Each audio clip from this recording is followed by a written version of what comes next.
as stress builds and as life gets crazy, like how can we manage that stress and stay close to the spirit? So this is a pendulum, and a pendulum, because of how it's like set up and the weight down at the bottom, with very little force, it can continue to swing back and forth and lose almost no energy on either side of it, okay? If we take our x-axis right here, we're gonna say that this is stress, okay, from 0 to 100.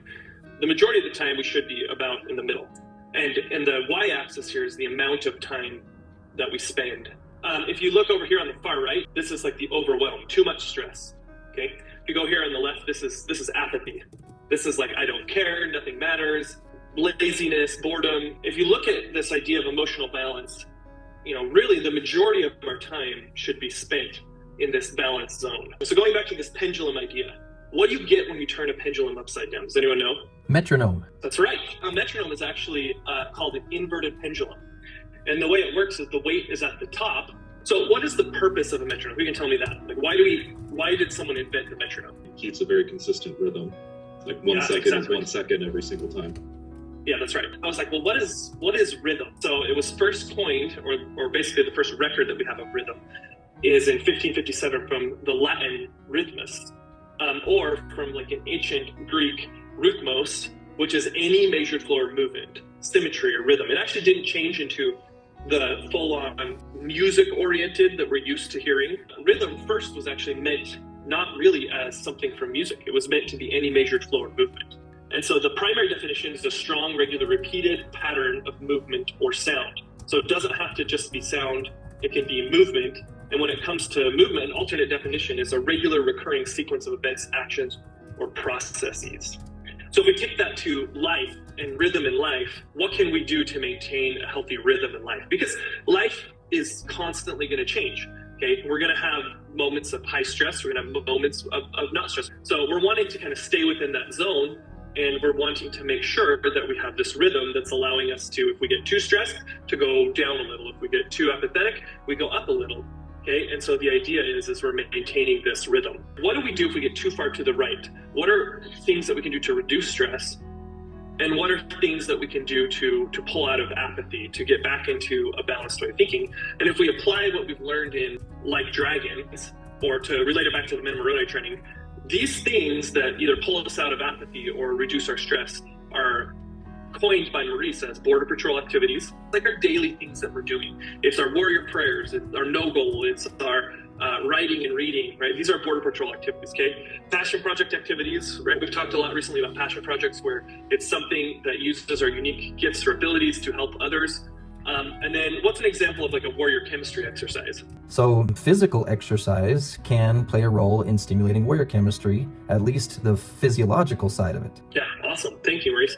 Yeah, so warrior chemistry exercises are anything that physiologically reduces chemicals into the brain that ignite kind of that fight mechanism. And it can be physical, it also can be mental stimulation, because our brains, from even just like visualizing or going through, can release chemicals. That's the idea of why we're fighting in general, right? Because even just the searching or thinking about things of a pornographic nature can release these chemicals that lead us down the satanic spiral, right? So thinking about this right here, relating it back to like Border Patrol, Passion Project, warrior chemistry, just anything in general, give me some ideas that we could list out as a team of ways that we can pull out of apathy. I need my power reminders. I've got to review what I've written before in a state of powerfulness, because if I'm just gooey, if I'm lethargic and I can't trust my memory to remember it, I have to use my reminders. Prayer. Yeah, exactly. That's an awesome Border Patrol activity. And, you know, I'm going to also put in here a warrior prayer. It also could be a routine prayer, you know, not saying necessarily repetitive things, but we might have the normal time that we pray, and maintaining that normal time can help us stay out of apathy and out of balance, or back into balance. I think one thing is you have to go to the other extreme to get back into balance. There's not a particular activity, but if you're apathetic about, say, doing something for an hour, or maybe I'm going to do it for 2 hours, just because, to kind of get you back then to that balance. Yeah, exactly. So this might be like working on a passion project. Now, this could definitely swing us too far over to the other side. So we'll talk a little bit about reducing stress, but a passion project could be something to slightly increase our stress level. What else might slightly increase our stress level in a healthy way? Reduce the size of our to-do lists, right? So if you're feeling too overwhelmed over here, the opposite of this might be like maybe removing a couple of these responsibilities. Killing the shoulds. Killing the shoulds. The shoulds. Oh, the shoulds. I like that. One for me that kind of blends some of them together is talking to someone who is in more need than I am. Their needs pull me out of apathy. I love that. I think that is so essential. There's a reason why part of the life-changing services, and not just life-changing services, I mean, it is like any program creates connection. It's not just about helping other people, which I think is part of it. That's what Maurice was talking about, but it's also the idea of having others to help us get pulled out of apathy, to give us positive reinforcement, to strengthen us, to lift us. Let's say that we're going too far into the overwhelmed side of things in life. What are ways that we can reduce stress? I need to write to reduce stress. I got to get it out of my head. I got to put it where I can look at it. Yeah, so I love this. My wife is very much like this, where I can tell she's just like feeling anxious and overwhelmed, and she'll often say, I just need to write it down and like get organized. Because a lot of times if you organize it, it becomes less of a nebulous mass that is just weighing us down into bite-sized tasks that we can tackle. The phrase comes to mind of consider the lilies. How often the Savior, especially, he's given his missionary assignments to the apostles and his disciples. He's, hey, don't worry about all the minutia. Just go. You'll be provided for.